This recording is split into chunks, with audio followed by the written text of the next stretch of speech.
Welcome to tonight's session. So what we're going to be covering tonight is some basic statistics, okay?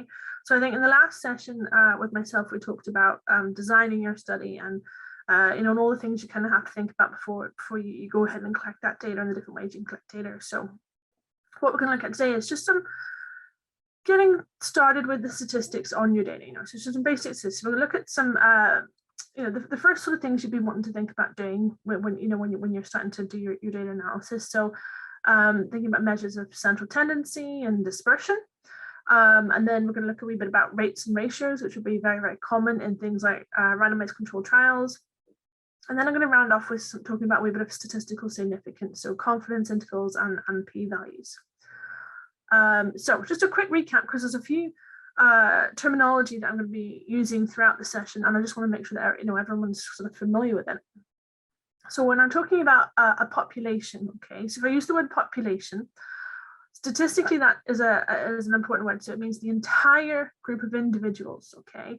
So for example, if I'm a researcher who's interested in a relationship between a university class size and academic performance, okay, and then we're interested in this in medical students.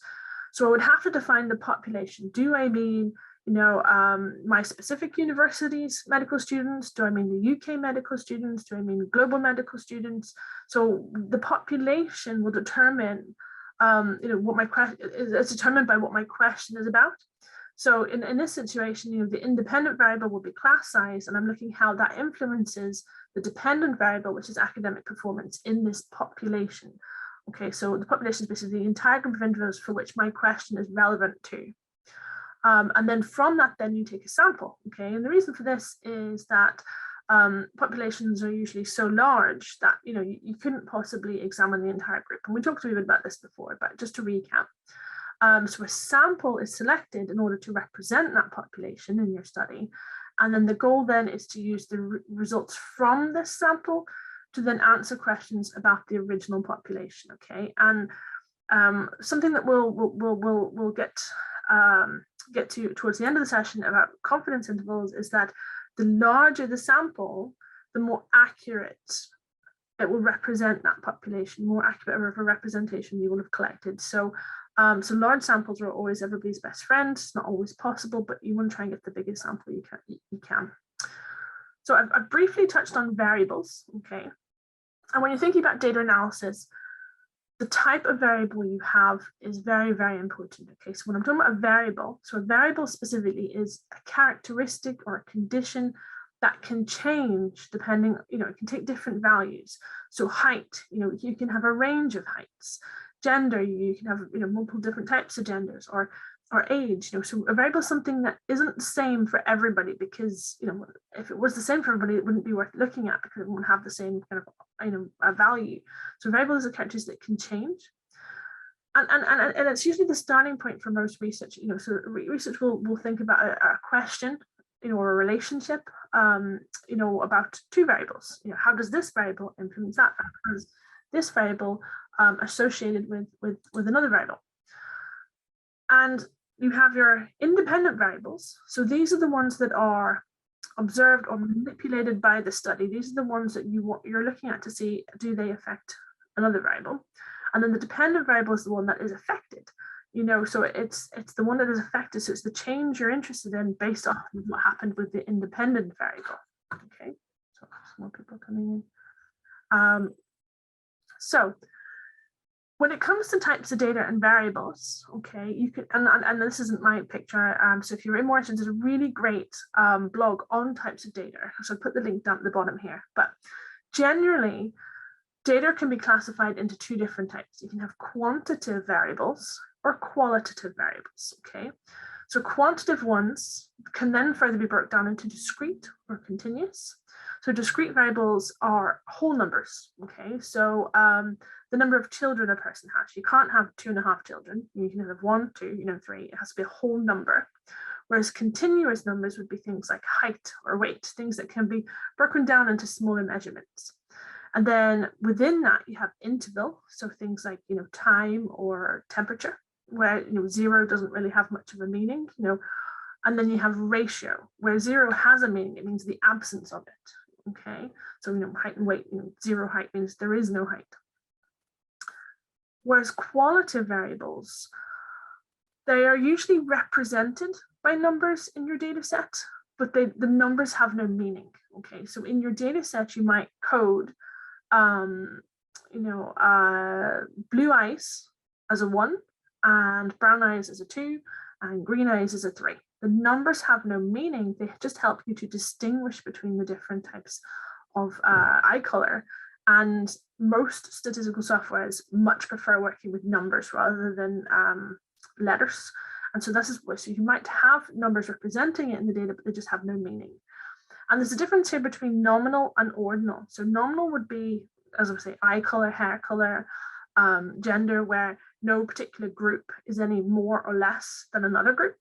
Whereas ordinal is where you have categories that have a particular order. So it could be the level of pain you're under, how happy you are. So a 1 could be the most happy and 3 could be the least happy, or 1 could be the most amount, 10 could be the most amount of pain, and 0 could be no pain. So this is where the numbers necessarily are arbitrary, but the ordering of the numbers is important. Okay, so different types of data.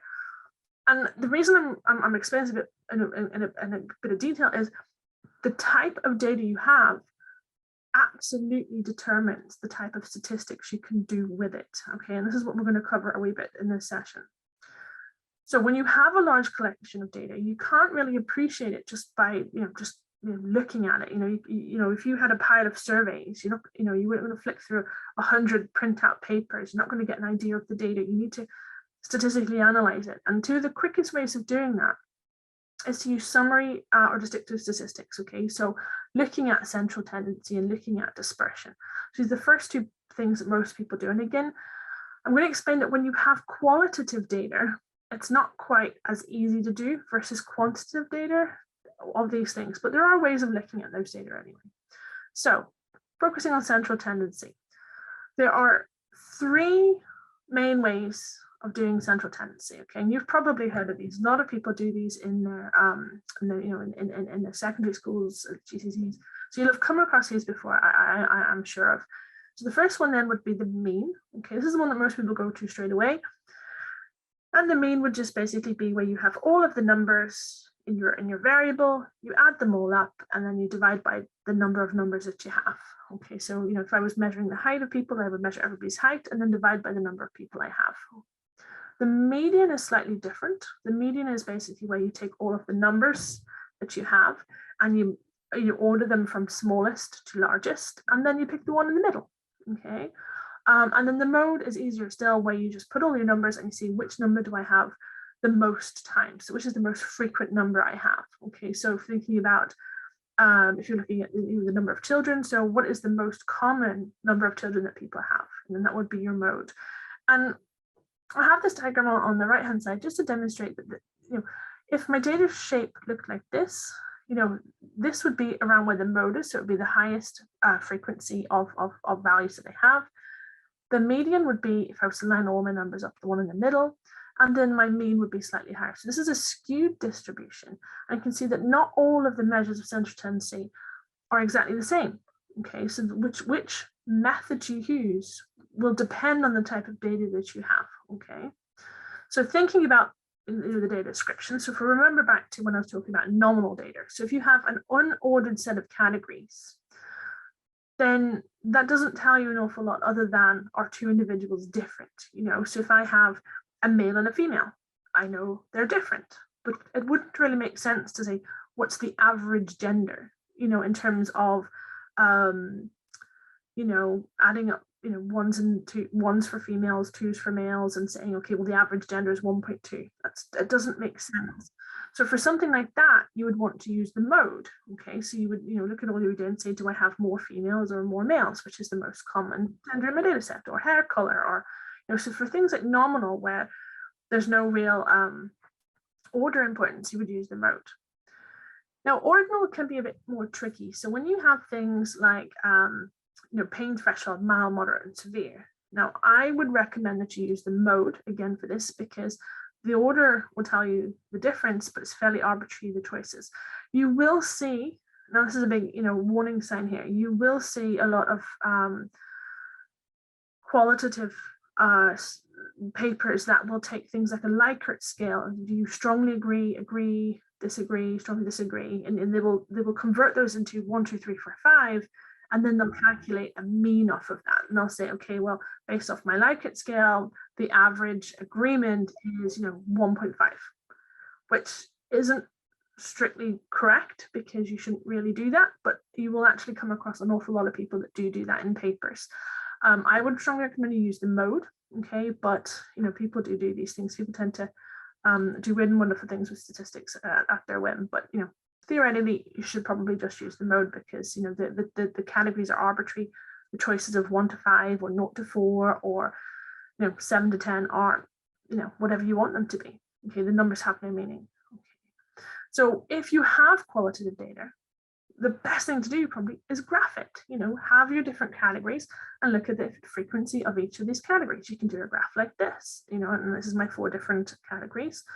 You can get a bit fancy, you could do, this could be, hair color by, age category. It could be, favorite, do people like the green bars could represent, favorite specialty, and it could be, in categories of 0 to 10s, 10 to 20, 20, so you can look at like cross comparisons with graphs.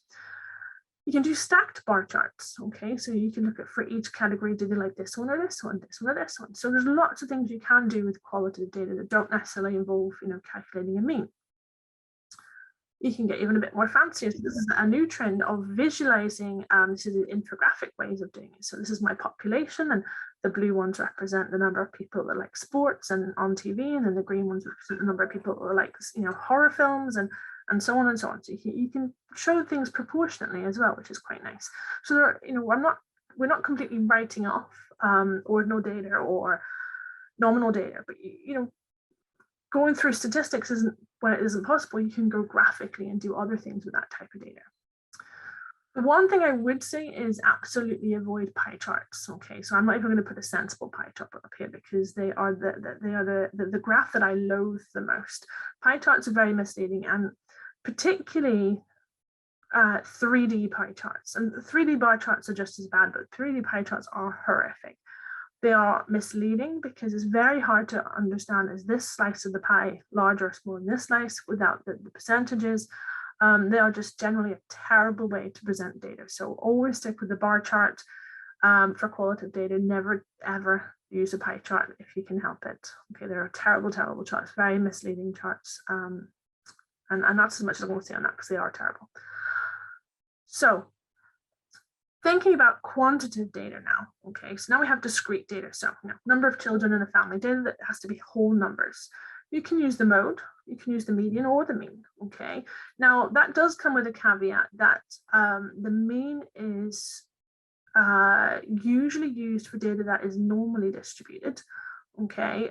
If you were thinking about, for example, if you had, your study was, what is the average salary for people that buy their coffee in Starbucks, okay? So you went around the Starbucks store and you got everybody to tell you their salary, and then you calculated the mean. What would happen if, Bill Gates walked in, okay? So his salary is going to be massively different to everybody else in the store, and he's going to massively distort the mean, okay? So when you have skewed data, it might be better to use the median. And the best way to check whether you have skewed data is to plot data, using a bar chart or a histogram. And similarly, if you have continuous data, so if you have data like, the weight, now that can be divisible into things like, are you measuring weight in tons or kilograms or grams? And so this is where you can have, infinitely divisible units. So in that case, again, you would probably want to use the median or the mean, because unless you were rounding continuous data, it would be very difficult to calculate the mode. What is the modal height? When you have multiple decimals, it can be very hard to do. So again, you would probably, for continuous data, you would probably want to use the median or the mean, depending on whether the data are skewed or not. Okay, so these are the types of things you want to use. And with quantitative data, graphing, the world is your oyster here. You can graph quantitative data in whatever beautiful way you want. There's a lot of really amazing graphs you can do with quantitative data. I would just say try to pick one that makes sense. So some pretty awful, confusing graphs out there, particularly from news outlets. I think Sky News has a reputation for producing some pretty horrendous misinformation graphs. So when you have quantitative data, you have a lot more freedom with how you can plot these things, but just try to make sure that the graph makes sense and is relevant to what you're trying to do. So the next thing that I was going to talk about is measures of dispersion. Okay, so similarly to central tendency, there are three main ways of calculating dispersion. Okay, some are more popular than others. So the range, and again, you might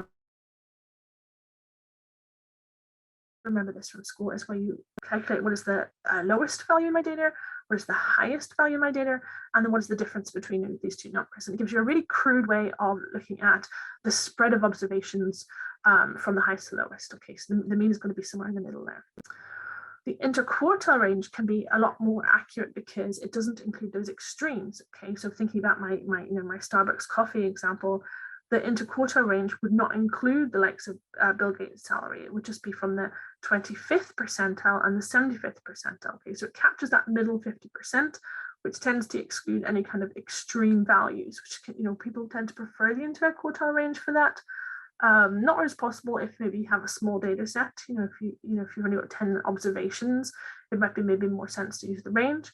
But if you have a lot of observations, sometimes the interquartile range can be better. And an interquartile range is particularly favored when you have skewed data. Okay, it's particularly good for that. The standard deviation is probably the most common method. However, it does come with the caveat that the data do need to be normally distributed. So in the standard deviation will tell you how closely the values cluster around the mean value, but in a normally distributed population. So it assumes sort of this normal distribution, and it describes the spread of observations either side of the mean. So if you have a large standard deviation, it means the data are far away from the mean, whereas if there's a small standard deviation, your data would be quite close to the mean. So just looking at this here, this is a normal distribution for those that haven't come across one before. So this is just the data plotted. And you can see that the most of the data is in the blue area. Okay, so the very center of the graph is my mean, it's my average.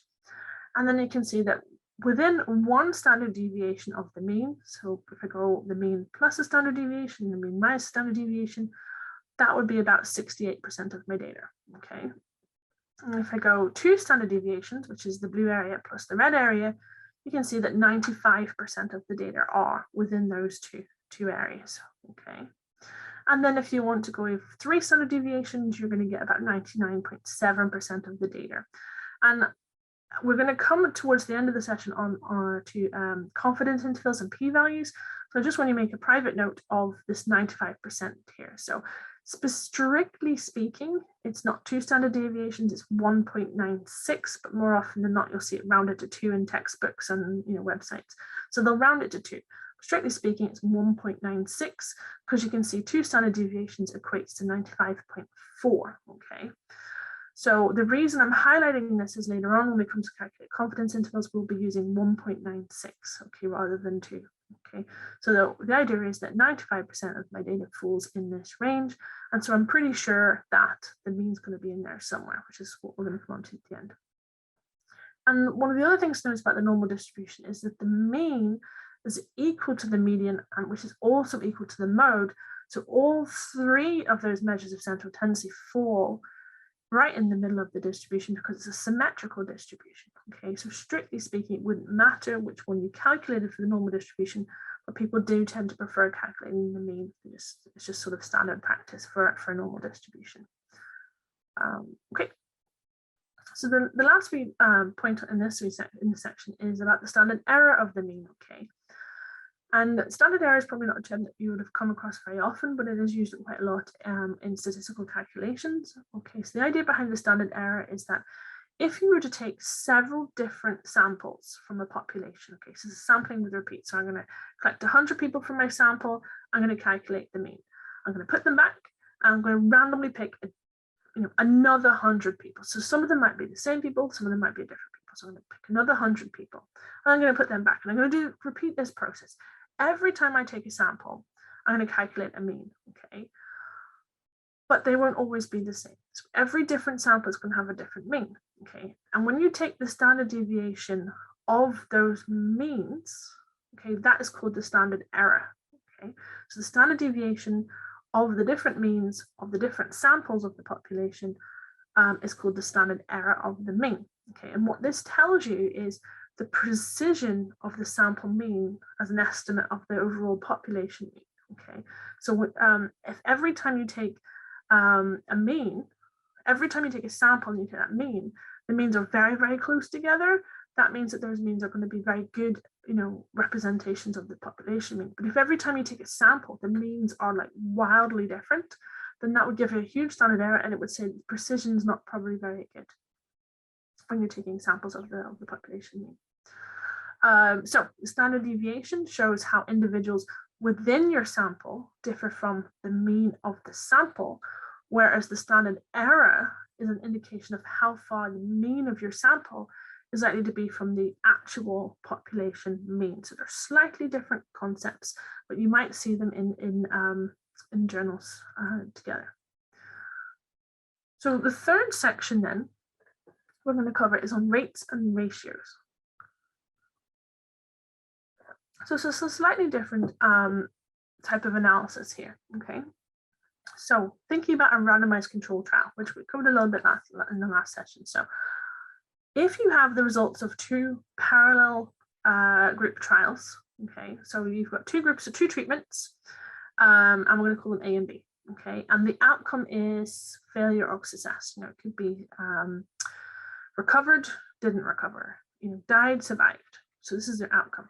This type of data doesn't lend itself very well to calculating means and standard deviations and things like that, because you've got two categories and two categories, and largely you would argue that these are kind of nominal or ordinal. So the treatments could be nominal, but obviously success is better than failure, so that would be kind of ordinal. So again, it doesn't really lend itself very well to sort of calculating a mean.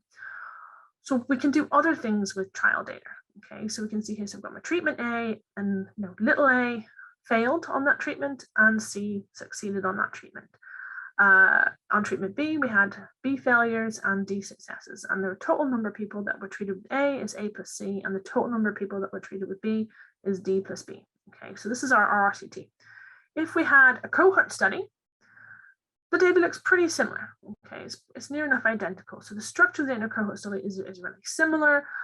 So in a cohort study, remember, we're interested in, are they, we haven't given them a treatment, we haven't intervened, but we want to see, were they exposed to the risk factor or unexposed to the risk factor.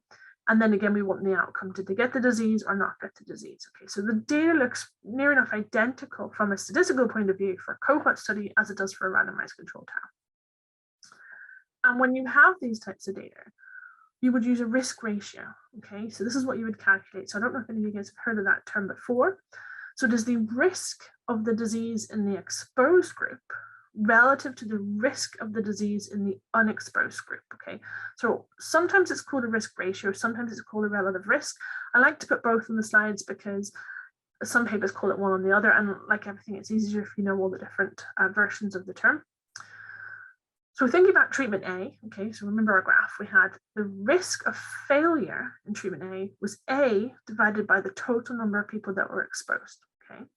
And the risk of failure with treatment B is the number of people that failed with treatment B divided by the total number of people that were unexposed. Now I'm using treatment A and treatment B and exposed. I know that might be a little bit confusing, so let me just scroll back here. So A, B is the same as exposed, unexposed. Okay, so remember it says the data are kind of identical. So that's why I've kind of used it interchangeably to help you kind of get to grips with that, but I just feel maybe I should just recap that. So top line, bottom line, total number. So that's why I've kind of used it interchangeably here. So the rate ratio then is the ratio of those two risks. Okay, so it's the risk in A divided by the risk in B, or the risk in exposed divided by the risk in unexposed. Okay, so the ratio becomes the one of those groups divided by the other group, and that gives you basically how big is this risk compared to this risk. So I'm going to do an example with numbers because some people prefer to do these with numbers. So here we go. We have an RCT, randomized controlled trial with that was done in children, and they basically wanted to see how many of them had arrhythmias whilst they were under two different drugs that they used to give them an anesthetic.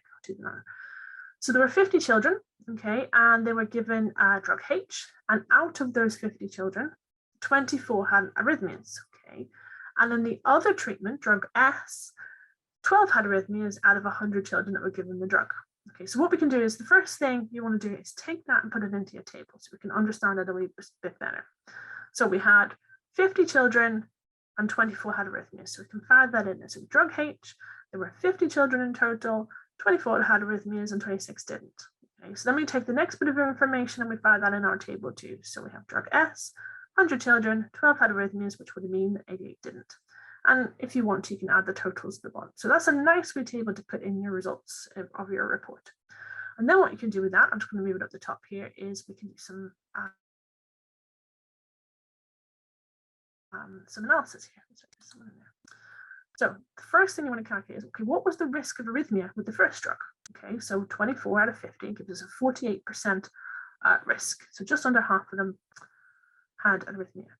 Then we can calculate the risk of arrhythmia with the second drug. Okay, so 12 out of 100, so 12%. Okay, so what we want to do then is to calculate the ratio of these two numbers, which, you know, I've picked some pretty easy numbers, so it'll be fairly obvious to you guys that this is 4, but, you know, if they're not quite nice decimals, you know, this is why we follow this through. So rate ratio or relative risk. So we divide the two risks and we get a number of 4. And what that means then is the rate of occurrence in arrhythmias is 4 times higher with the first drug than it was with the second drug. Okay. So you follow through, and that gives you a really useful piece of information.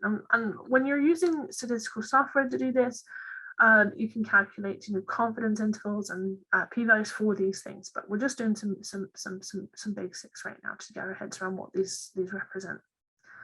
So the other useful information that you can do from this type of trial and this type of data is the risk reduction. Okay, and in clinical trials, this is more often not what they want to know. Is what is the risk reduction? Okay, so what's the difference in risk between the two groups? Not the ratio, the difference.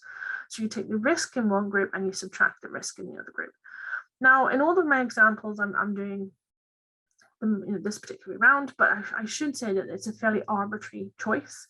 The most important thing is that you understand this. If I just go back, if I had divided the 12 over 100 by the 24, so if I'd switch those, I'm obviously going to get something around 0.25.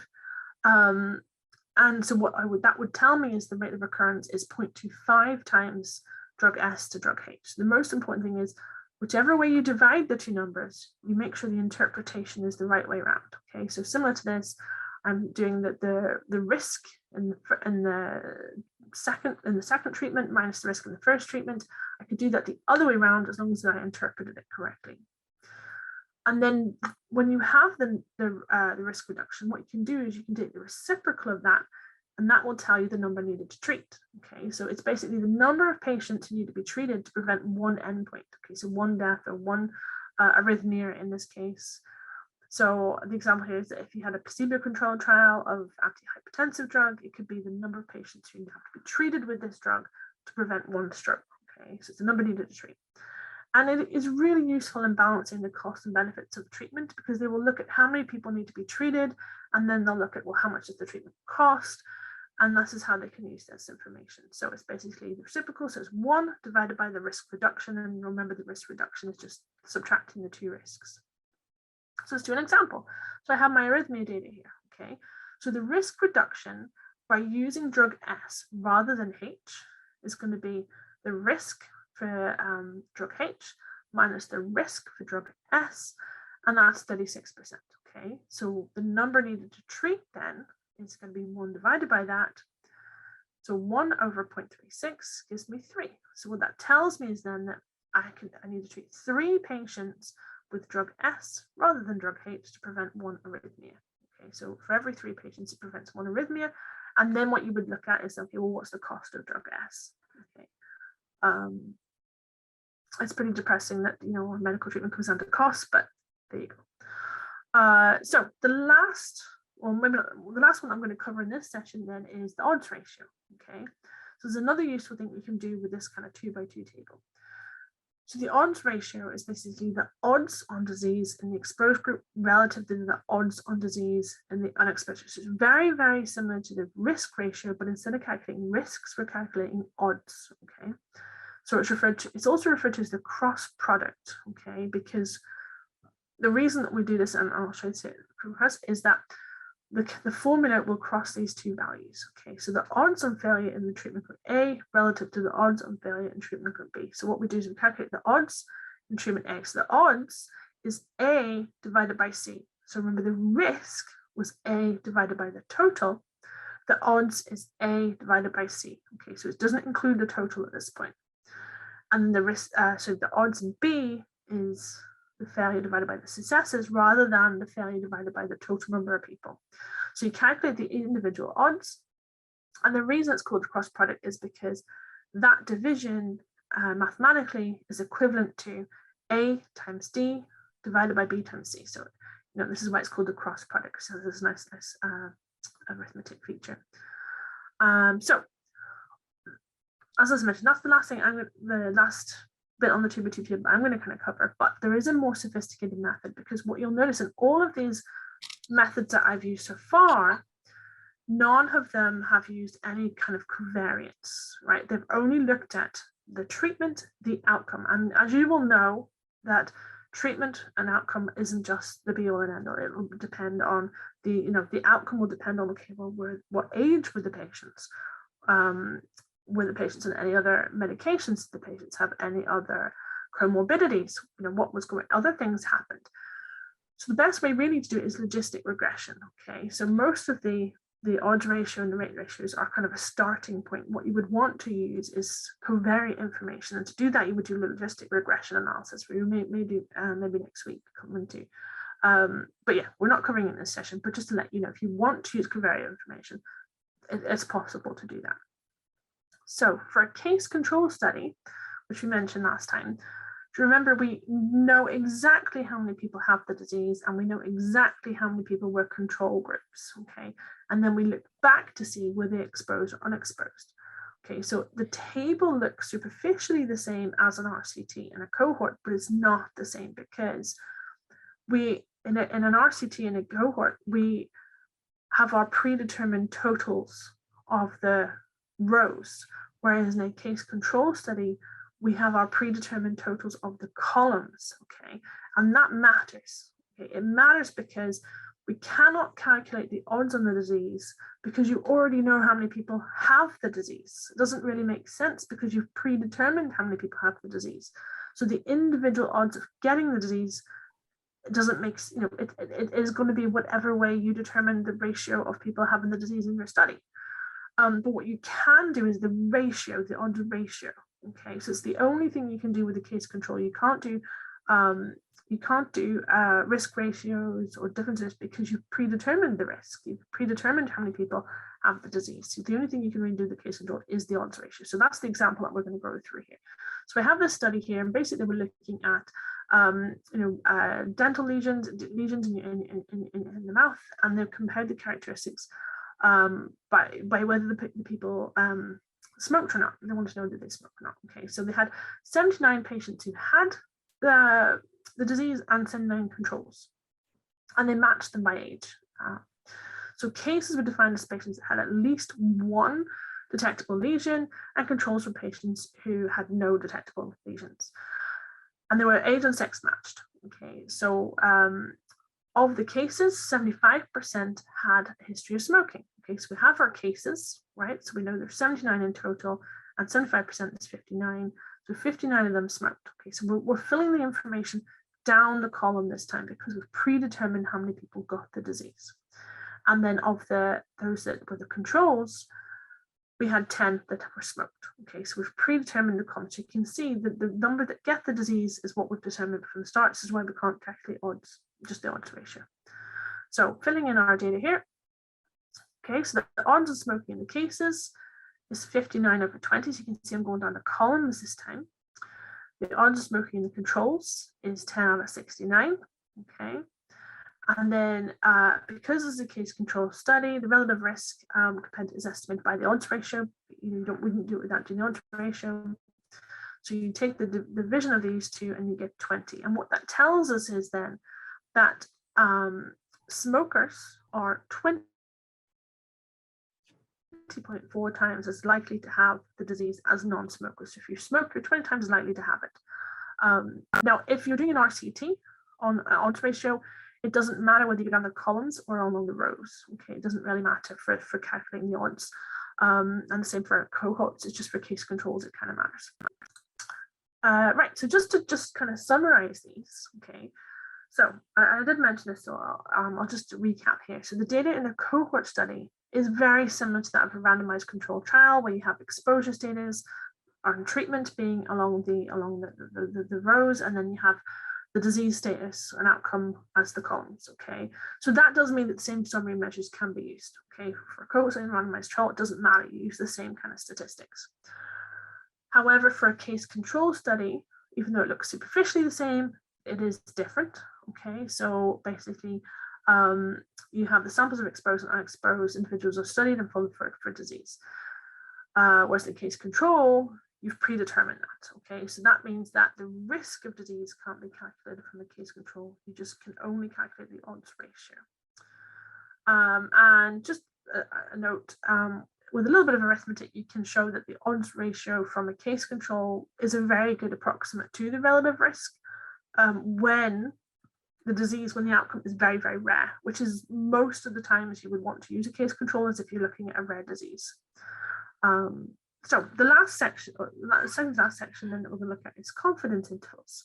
Okay, so I'm kind of circling back to when we were talking about means earlier, but you can calculate a confidence interval on pretty much any statistical measure you do. So this is why I kind of left it to last, because it ties quite nicely with p-values at the end.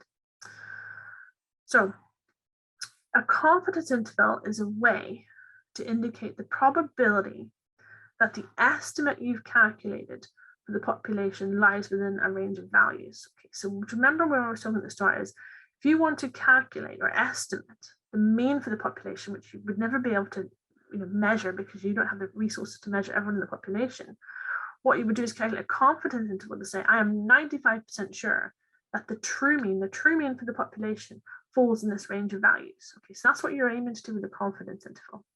So the width of the confidence interval indicates the precision of the estimate. Okay, so you can have a confidence interval to say, I am 90% sure that the true estimate is in my interval. I'm 95% sure. I'm 80% sure. So you can decide how sure you want to be that the true estimate is in your interval, and that will determine how wide it is.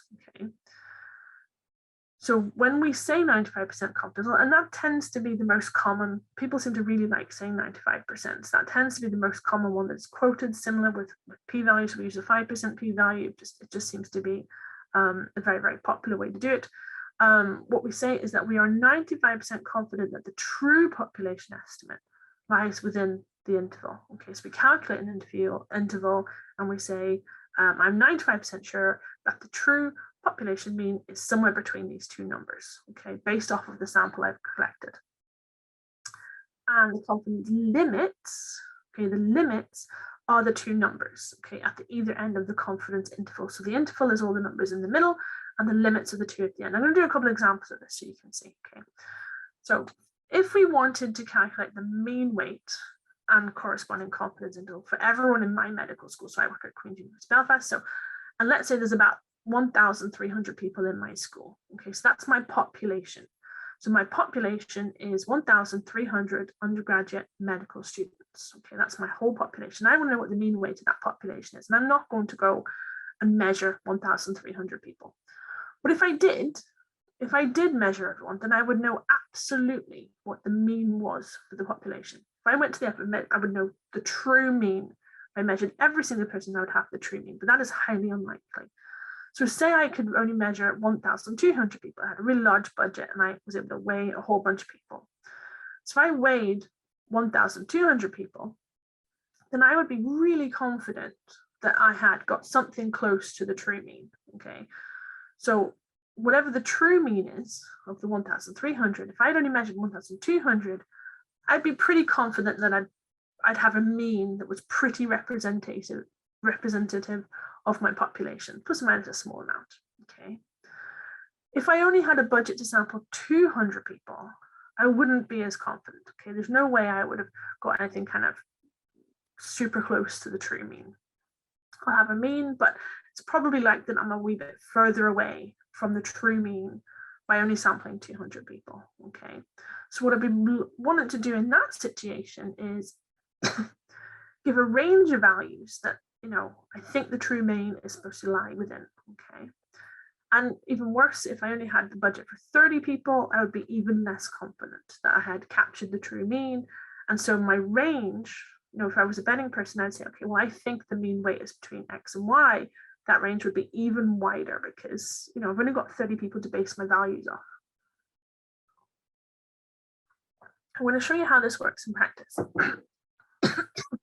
So thinking about my students and their weights. I've just made these numbers up. I have no idea what the average weight of an undergraduate medical student is. I have absolutely no, these are just made up samples, okay? So say I had a sample size of 100. I managed to get the money together and I collected 100 samples. And the mean of my sample was 75, okay? Kilos, pounds, whatever you want, it's 75. And the standard deviation of that sample was 5. To calculate a confidence limit for this single sample mean, okay, so I'm just looking at one mean, and I want a confidence limit for that. This would be the formula that I would use, okay? And I'm not expecting you to learn this formula today. It's just so you know where the numbers have come from and that I haven't totally made them up. So the way the formula works is you take the mean and you do plus or minus 1.96. Now, do you remember I mentioned 1.96 when we had a normal distribution? That's where this comes from. I multiply it by my standard deviation divided by the square root of the sample size, okay? So that is the formula that you would use to calculate a confidence limits for this scenario. So the lower limit would be 75 minus whatever number this is. I think it was around 0.98 when I did it. And the upper limit would be 75 plus whatever number this is, okay? So my 95% confidence interval would be between 74 and 76, okay? So this is my lower confidence limit. This is my upper confidence limit, and the interval is those two numbers written like that in brackets, okay? So that is exactly how you would write a confidence interval.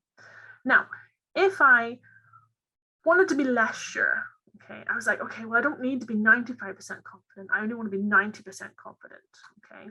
Then what I would do is I would switch out this 1.96 for 1.645. Now, 1.645 is roughly the distance from the normal distribution mean to the points where 90% of the data would fall in. So if you remember the red area and the blue areas, in this case, if I want that area to represent 90% of the data, you would need to go 1.65 standard deviations from the mean. And that's where that number comes from. So just switching out the number, because I don't want 95% of the data to be in my graph. I just want 90% of the data to be in my graph.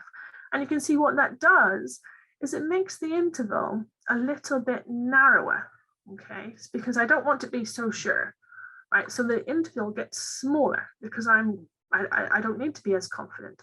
The more confident I want to be, the interval gets wider, okay? So less confident is narrower, more confident is wider. Another thing that influences the interval, obviously the mean of my sample will change the interval. We've talked about the confidence level affecting the interval. The standard deviation will affect the interval, but the most common way to change your confidence interval is to change your sample size. So say if I took a sample of 300 and I wanted to be 95% confident, I would use this formula and I would price this with 300, and you can see that massively changes the interval compared to being less confident. So I can be just as confident with a narrower interval if I increase my sample size. I've kept the mean the same, the standard deviation the same, but I've collected more samples.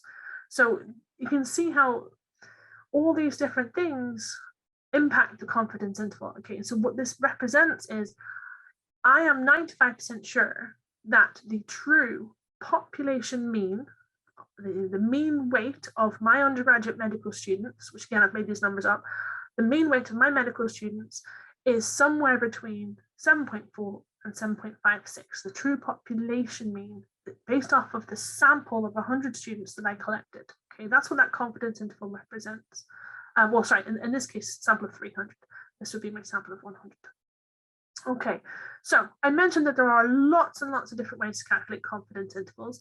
The formula I have put up here is just the example formula for a single sample mean, where I'm assuming it's normally distributed. I'm not expecting you to memorize anything on this graph, but just to show you that, so if you want to calculate confidence interval for a mean, there are 5 different ways to do it. If you want to compare 2 means, there's 4 different ways to do it. If you want to look at a proportion or 2 proportions, or if you want to calculate a confidence interval for a correlation coefficient or variances, there is lots of different formulas. And again, this is where I circle back around to the type of data you have and the question you have will largely influence the statistic that you can calculate. And we'll look at some of these in the next session. So when we're doing a t-test, we're comparing 2 means. And this is what we're doing behind the scenes of a t-test, okay? And so on. So you can see, depending on the assumptions of the data and the type of data you have and what you know about the data, it will depend on what you can do with it and the confidence interval you can calculate from it. So the one that we did there was just this one at the top. It was the first one on the list. So zooming in, so you can see that was my mean times my normal distribution Z statistic times the standard deviation divided by the n, okay? And so you can see, just if I want to do something similar, the true mean was not known, but I assumed the standard deviation represented the population. If I didn't know the population standard deviation, I would have used this one, which is where I just switch out the standard deviation for my sample one.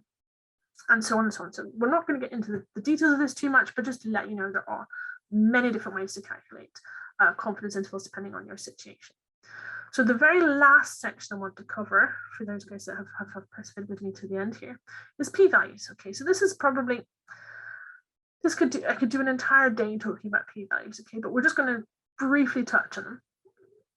Okay, and I'm going to start by talking about a non-statistical hypothesis testing. I don't know about any of you guys, but I've been pretty gripped to the Johnny Depp trial. So thinking about a criminal trial, okay, so that is a perfect example of a hypothesis testing, okay, without going into anything statistical right now.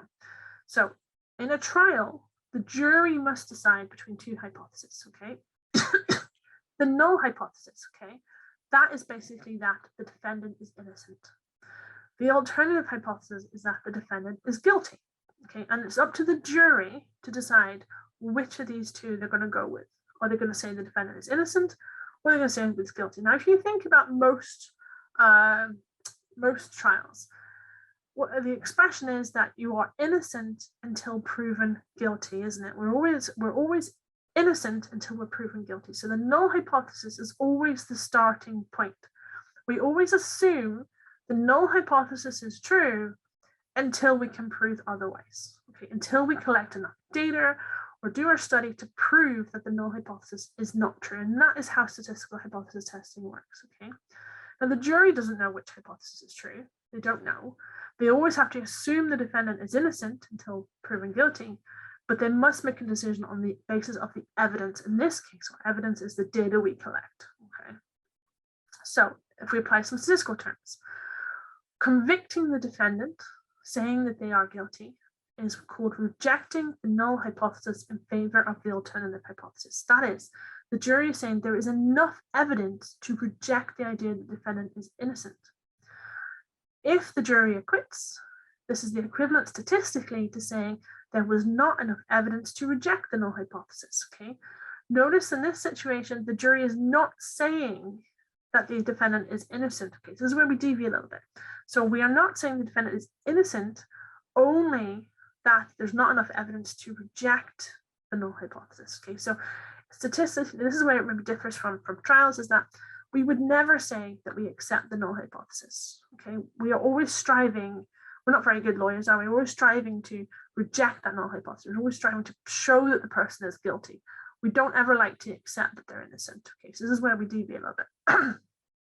So a hypothesis test is as a method of making statistical decisions about a population or a process based on empirical data, the data that has been collected, okay? And the aim of it, so hypothesis testing is sometimes called significance testing, but the aim of it is to assess the strength of the evidence that you have collected from your sample to see, do we think what do we think about the population based on our evidence? So hypothesis testing answers questions of how well the data fit, how well your sample fits, from the possibility that chance alone might have been responsible for any kind of observed trends or differences in the population. Okay, so what's the chances that this could just be random versus the data that you've collected? So the null hypothesis, I say, we always assume innocent until proven guilty. So When we say the difference in observations between two groups is purely due to chance, this is the null hypothesis. Okay, so more often than not, the null hypothesis is that there's no trend, there's no pattern, there's nothing going on. This is just totally random. It could have happened anyway. And the null hypothesis is really important because it underpins the statistical test. Your null hypothesis will determine the type of statistical analysis you can do. Okay, your null hypothesis is your question essentially. And when the results of the investigation are not likely due to chance alone, so if if the null hypothesis, thinking about my height study, the null hypothesis could have been that the average height weight, was it height or weight? The average weight was 50 kilograms. My confidence interval showed me that I was 95% sure it was above 74. So it's highly unlikely that I could have collected that data. It's highly unlikely I could have collected that data if the true population weight was 50, because the data I had gave me a confidence interval from 74 to 76. So this is where we say, so what was the chances that I could have collected the data I did if the null hypothesis was true? Okay, so thinking about probabilities, remember, 0 is that nothing's ever going to happen, there's no chance of it happening. And if we're certain of something happening, then it's 100% chance. So probably go from 0 to 1.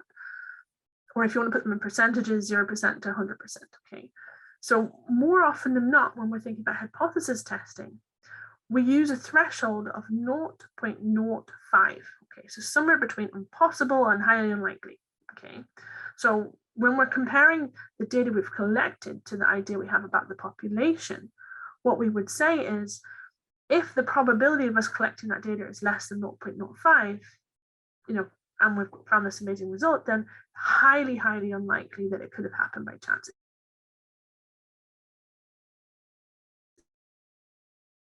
Probability that it could happen by chance. So this is why we would use such a low threshold. So the p-value then, so this terminology p-value is basically on the assumption that the null hypothesis is true, we can calculate the total probability that if we were to repeat the study many times, we would get a test statistic as extreme or more extreme in relation to the null hypothesis than the test statistic that we obtained when more extreme means less likely. And that's a big mouthful, but that is the official definition of the p-value. Okay, that's what it means. And what I'm going to do is convert that to a bit more layman's term, because I find that the official definition is quite hard to get your head around. So what that means is the p-value tells us how likely is it that we got the result like this, the data that we did, if the null hypothesis was genuinely true. How likely is it that our idea about the population was true if this is the sample we collected? Okay, so this is kind of a simplified version of the p-value. So it's not the official definition, but it's kind of my interpretation of the three ways. So if the probability is very small, so if the probability of us being able to collect this data, if what was happening in the population was true, and our data is so different from that, then we would reject the null hypothesis. If the probability is not small, then we would have insufficient evidence to reject the null hypothesis. And as I mentioned, it has become an arbitrary convention to use a threshold of 5%. A lot of journals are pushing this, so a lot of journals won't really accept your paper unless you've got significance levels of 0.05. It's become a bit of an issue. I think the American Statistical Association are very much pushing back on this and saying that we should be using confidence intervals rather than p-values, because the confidence interval gives you a lot more richer information. It gives you a range of values. The p-value boils down to one number, what is the probability, rather than the information.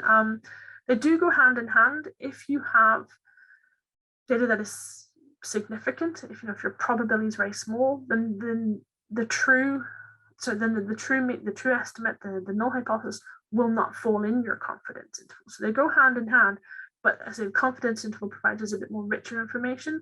However, journals seem to really, really like p-values, so they're getting a bit overused. And some, if any of you are interested, just Google the American Statistical Association statement on p-values. It's really interesting, and well, for me, it's really interesting. And they are pushing back on the overuse of p-values.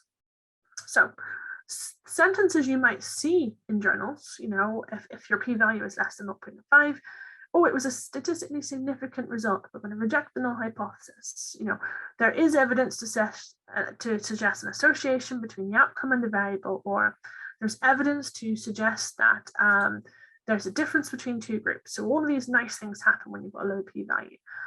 When you've got a big p-value, you have non-statistically significant results, there's not enough evidence to reject it, and so on. So, these are the different types of statements you'll be able to make depending on your p-value. Now, my very, very last point then is about clinical significance. Okay, and again, this is something that people tend to overlook when it comes to journals. Okay, clinical significance is the practical importance of the treatment, and this is more important for you guys as medical than any other probably field. Is, does the result have a genuine, palpable, noticeable effect on the patient's daily life? It doesn't matter. Okay. Whereas statistical significance is, can I reject the null hypothesis? And that's pretty much what it boils down to. Okay. Doesn't necessarily mean it's useful, but we can reject the null hypothesis. Okay. So I'm going to give an example. So we have two medications, right? So we have medication B will facilitate a statistically quicker result than medication A, okay, by 0.1 days. Okay, so if you take medication B, you will be better 0.1 days quicker than medication A. The cost of medication B is 10 times greater than medication A. Now we have a statistical difference. This is, our nice low p-value. We've got, statistically different result here by 0.1 days. Is the clinical difference of healing, 2 hours quicker with a 10 times greater cost worth it? Now, that will largely depend, I imagine, on the condition, but probably not. So I know I'm happy to be wrong. There may be clinical scenarios where this makes a huge difference, but this could be really where clinical and statistical evidence differ here. So a study may show that statistical analysis, there is a significant difference, but you always have to think, okay, well, is this useful? What is this telling me? Can I use this information to help people? Does it matter? So sometimes people can get a wee bit too hung up on p-values being less than 0.05 without really thinking through the numbers. So at the very end, and I think you guys are getting copies of these, I put some useful websites. So these are some really great websites. I've kind of put a little bit of information about what each of them does. And then some online books that might be useful. So free statistics textbooks. So Statistics Square 1 is quite good, whereas the online, this one here has some interactive features for you guys. And then some YouTube channels that I think are particularly good at going through these things. And yeah, so you can access those resources if you want to. So that's the end of my talk. So I'm happy to take any questions if anyone has any questions. There's probably some in the chat, but it's hard to kind of see the chat from my screen. Let's see. Oh, so someone has asked about high standard deviations. It really depends. It really depends on the variable. So if your data is measured on a small scale, so if your data is measured 0 to 1, your standard deviation is going to be less than 1.